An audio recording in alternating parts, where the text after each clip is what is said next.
Hi friends, फिर से स्वागत है आपके अपने यूट्यूब चैनल पे। आज हम पढ़ेंगे आधुनिक भारत का इतिहास, जिसमें हम पढ़ेंगे महात्मा गांधी जी के बारे में। तो सबसे पहले महात्मा गांधी जी का जीवन परिचय। महात्मा गांधी जी का जन्म दिवस किस तिथि को मनाया जाता है? 2 अक्टूबर 1869 को। कब मनाया जाता है? 2 अक्टूबर 1869 को जन्म हुआ था, तो 2 अक्टूबर को मनाया जाता है। महात्मा गांधी का पूरा नाम क्या है? मोहनदास करमचंद गांधी। क्या नाम है पूरा? मोहनदास करमचंद गांधी। साबरमती आश्रम की स्थापना गांधी जी ने कहाँ की थी? अहमदाबाद में। कब की? 1917 में। गांधी जी अपना राजनीतिक गुरु किसको मानते थे? गोपाल कृष्ण गोखले जी को। गांधी जी दक्षिण भारत से कब लौटे? 1915 में। गांधी जी का भारत में सर्वप्रथम आंदोलन कौन सा था? चंपारण आंदोलन। इसके बारे में हम विस्तार से इसी वीडियो में पढ़ेंगे। गांधी जी को महात्मा गांधी की उपाधि किसने दी थी? रविंद्रनाथ टैगोर ने। महात्मा गांधी कब भारतीय राष्ट्रीय कांग्रेस के अध्यक्ष बने? 1924 में। 1915 ईस्वी में गांधी जी को ब्रिटिश सरकार ने किस उपाधि से सम्मानित किया था? केसरिय हिंद। इनकी उपाधियों का हम डिटेल में अध्ययन करेंगे इसी वीडियो के अंदर। महात्मा गांधी को अर्धनग्न फकीर किसने कहा था? चर्चिल ने। प्रथम विश्व युद्ध के दौरान महात्मा गांधी को क्या कहा गया था? Recruiting sergeant. इन्होंने प्रथम विश्व युद्ध के बाद में कई लोगों को जो सेना में, अंग्रेजों की सेना में शामिल कराया, इसलिए लोगों ने, भारतीय लोगों ने इनको रिक्रूटिंग सार्जेंट कहा। तो महात्मा गांधी का सर्वप्रथम किसने राष्ट्रपिता कहकर संबोधित किया? सुभाष चंद्र बोस ने। महात्मा गांधी ने सत्याग्रह के हथियार का सर्वप्रथम प्रयोग कहां किया था? दक्षिणी अफ्रीका में। महात्मा गांधी ने भारत में सत्याग्रह सबसे पहले कहां किया था? चंपारण में। महात्मा गांधी के सत्याग्रह का प्रमुख अस्त्र क्या था? अहिंसा। महात्मा गांधी ने सर्वप्रथम किस आंदोलन के दौरान भूख हड़ताल को अपना अस्त्र बनाया? अहमदाबाद आंदोलन में। गांधी जी ने अखिल भारतीय हरिजन संघ की स्थापना कब की? 1932 में। यंग इंडिया व हरिजन पत्र के संपादक कौन थे? महात्मा गांधी। हिंदू स्वराज और माई एक्सपेरिमेंट विद दूत पुस्तक के लेखक कौन थे? महात्मा गांधी। महात्मा गांधी के समाधि स्थल नई दिल्ली में राजघाट पर स्थित उनके दो शब्द क्या उत्मत है? हे राम। जो महात्मा गांधी अपने लास्ट क्षण के अंदर बोले थे। सत्य और अहिंसा मेरा ईश्वर है, किसके अनमोल वचन थे? महात्मा गांधी जी के। जन्म स्थान कहां था? पोरबंदर, गुजरात में। पिता का नाम क्या था? करमचंद गांधी। माता का नाम क्या था? पुतलीबाई गांधी। विवाह मात्र 13 वर्ष के छात्र जीवन में उनका विवाह कस्तूरबा बाई गांधी के साथ हो गया था। 1891 में वे इंग्लैंड में बैरिस्ट्री की शिक्षा प्राप्त करके भारत लौटे।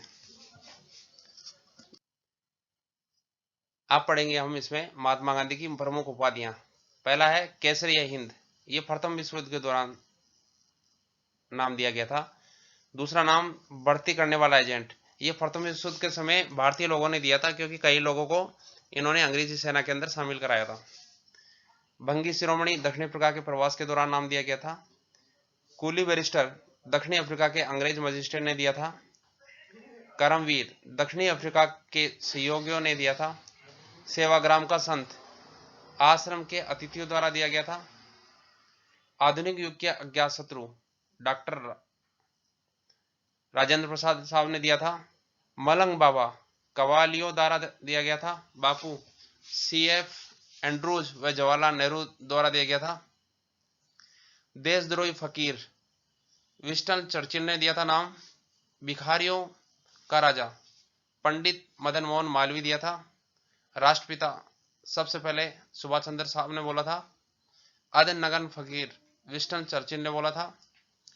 One man boundary course Lord Mountbatten द्वारा बोला गया। महात्मा गांधी रविंद्रनाथ टैगोर के द्वारा बोला गया। महात्मा गांधी की प्रमुख आश्रम, पहला आश्रम था जो फिनिक्स फोरम, ये कहाँ पे है, डरबन दक्षिण अफ्रीका में था, जो 1904 में बनाया था। टॉलस्टॉय फोरम जोहान्सबर्ग दक्षिण अफ्रीका में, ये 1910 में बनाया गया था। साबरमती आश्रम ये अहमदाबाद में है, 1915 में बनाया गया था। सत्याग्रह आश्रम कोचरबद है, अहमदाबाद में है, जो 1915 में बनाया था। अनासक्ति आश्रम कोसानी उत्तराखंड में है, जो 1929 में बनाया गया था। सेवाग्राम आश्रम वर्धा महाराष्ट्र में है, जो 1936 में बनाया गया था। नेक्स्ट, महात्मा गांधी जी के दक्षिणी अफ्रीका के संबंधित बिंदु। तो गांधी जी 1893 में दक्षिणी अफ्रीका गए थे।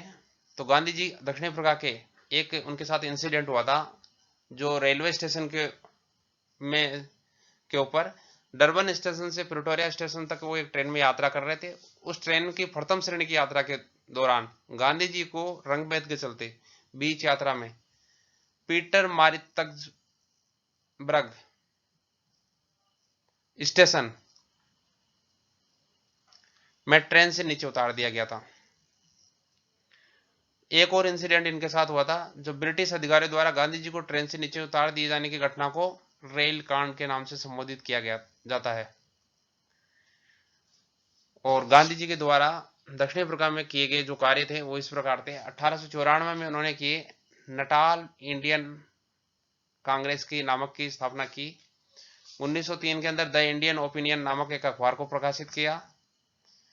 1904 के अंदर दक्षिण अफ्रीका में फिनिक्स आश्रम की शुरुआत की। 1906 में जीवन का प्रथम सत्याग्रह दक्षिण अफ्रीका में शुरू किया, जिससे वह अहिंसा और सत्य के मार्ग पर चलते हुए अपनी मांगों को पूर्ण करना चाहते थे। 1909 में हिंद स्वराज नामक एक पुस्तक की रचना की। नेक्स्ट, अभी हम पढ़ेंगे महात्मा गांधी के प्रमुख स्वतंत्रता आंदोलन। तो जिसमें सबसे इंपॉर्टेंट है, पहला स्टार्टिंग जहां से शुरुआत हुआ था, चंपारण सत्याग्रह। चंपारण सत्याग्रह 1917 में भारत के बिहार के चंपारण जिले में महात्मा गांधी के नेतृत्व में एक अहिंसक सविनय अवज्ञा अभियान था। चंपारण सत्याग्रह 1917 ब्रिटिश सरकार द्वारा गरीब किसानों के शोषण की प्रतिक्रिया थी, जिन्हें बटाईदारी की दमनकारी प्रणाली के तहत नील की खेती के लिए मजबूर किया गया था। गांधी को इस मुद्दे की जांच करने के लिए, किसानों को मदद करने के लिए एक स्थानीय नेता जो राजकुमार शुक्ला जी थे द्वारा आमंत्रित किया गया था। तो गांधी जी ने किसानों से नील की खेती बंद करने और अंग्रेजों द्वारा लगाए गए अवैध करों का भुगतान रोकने का आग्रह किया था। इस सत्याग्रह के दौरान अंततः 1918 में ब्रिटिश सरकार ने इस मामले की जांच करने के लिए मजबूर होना पड़ा, जिसके परिणाम स्वरूप नील प्रणाली को क्या कर दिया गया, समाप्त कर दिया गया और किसानों पर करों की कमी हो गई। तो इस चंपारण सत्याग्रह से दो चीजों में फायदा हुआ, जो एक तो नील प्रणाली को समाप्त कर दिया गया और किसानों के करों में कमी आ गई। नेक्स्ट, खेड़ा सत्याग्रह जो 1918 में हुआ था। भारत के गुजरात के खेड़ा जिले में महात्मा गांधी के नेतृत्व में एक अहिंसक सविनय अवज्ञा अभियान था।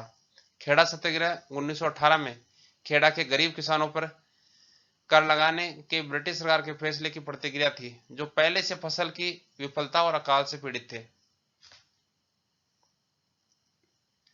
तो गांधी जी ने किसानों से उनकी शिकायतों का समाधान होने तक कर का भुगतान रोकने का आग्रह किया और ब्रिटिश सरकार ने दमन के साथ जवाब दिया, जिससे गांधी और अन्य नेताओं को गिरफ्तारी में शामिल थी। हालांकि आंदोलन लगातार गति पकड़ता रहा और अंततः अंग्रेजों का कर निलंबन करने और कैद किए गए नेताओं को रिहा करने के लिए मजबूर होना पड़ा।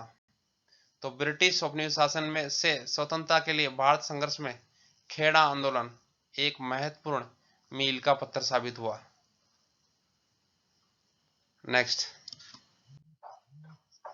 असहयोग आंदोलन 1920 में।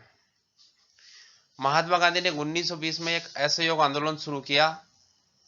जो दुखद जलियांवाला बाग घटना ने असहयोग आंदोलन की शुरुआत की थी। जलियांवाला बाग में जनरल डायर ने कई लोगों को मार दिया था, जिसके बाद में पूरे देश में एक अशांति का माहौल बढ़ गया था। उसी के चलते आगे चल के ये 1920 में एक असहयोग आंदोलन की शुरुआत किया था महात्मा गांधी ने। तो कांग्रेस की सहायता से महात्मा गांधी भारतीय लोगों को असहयोग आंदोलन शुरू करने के लिए मनाने में सक्षम हुए और यह अभियान उस दर्शन का पालन करते हुए धीरे धीरे शांतिपूर्ण ढंग से शुरू हुआ, जिसका इस्तेमाल महात्मा गांधी ने भारत की आजादी के लिए किया था। असहयोग आंदोलन के दौरान लोगों ने ब्रिटिश सरकारी वस्तुओं और स्कूलों, कॉलेजों, सरकारी कार्यालयों जैसे संस्थानों का बहिष्कार किया। हालांकि चोरी चोरा घटना के बाद, जिसमें 23 पुलिस अधिकारी मारे गए थे, महात्मा गांधी ने अभियान को रोक दिया था। अब हम पढ़ेंगे सविनय अवज्ञा आंदोलन 1930। तो महात्मा गांधी ने 1930 में क्या किया? सविनय अवज्ञा आंदोलन का शुरुआत का श्रेय दिया गया उनको कि भारत की स्वतंत्रता का मार्ग प्रस्तुत किया। सविनय अवज्ञा आंदोलन 1930 में स्वतंत्रता दिवस के जश्न के बाद शुरू हुआ। 12 मार्च 1930 को दांडी मार्च से आंदोलन की शुरुआत हुई। कहां से हुई? दांडी मार्च से। नमक निषेध का उल्लंघन करने के लिए गांधी जी ने 78 अन्य लोगों के साथ साबरमती आश्रम के दांडी तक की पैदल यात्रा की। कितने लोगों के साथ? 78 अन्य लोगों के साथ। तो सरकार का अधिकार क्षेत्र था और वह नमक निर्माण की गैर कानूनी मानती थी। इस घटना के बाद सविनय अवज्ञा आंदोलन को पूरे देश में लोकप्रियता मिली। ये लास्ट था भारत छोड़ो आंदोलन 1942। भारत में ब्रिटिश शासन को हटाने के प्रयास में महात्मा गांधी ने क्या है, द्वितीय विश्व युद्ध के बाद दौरान 8 अगस्त 1942 को बॉम्बे में अखिल भारतीय कांग्रेस कमेटी की बैठक के दौरान इस आंदोलन की शुरुआत की। और गांधी जी का भारत छोड़ो आंदोलन 8 अगस्त 1942 को बॉम्बे में गवालिया टैंक मैदान में घोषणा हुई। कौन से मैदान में? गवालिया टैंक मैदान में घोषणा हुई। और ये क्या है? क्रिप्स मिशन के साथ। ब्रिटिश युद्धों के प्रयास के लिए भारतीय समर्थन हासिल करने में अंग्रेजों के असफल होने के बाद कौन सा नारा दिया? यहाँ गांधी जी ने करो या मरो का नारा दिया। वायसराय लिथगो ने इस आंदोलन को 1857 के बाद अब तक का सबसे गंभीर विद्रोह बताया था। इसके बाद में 15 अगस्त 1947 को हमारा देश आजाद हुआ और 30 जनवरी 1948 को नाथूराम गोडसे द्वारा महात्मा गांधी की हत्या कर दी गई। इसी के साथ गांधी युग का समापन हो गया।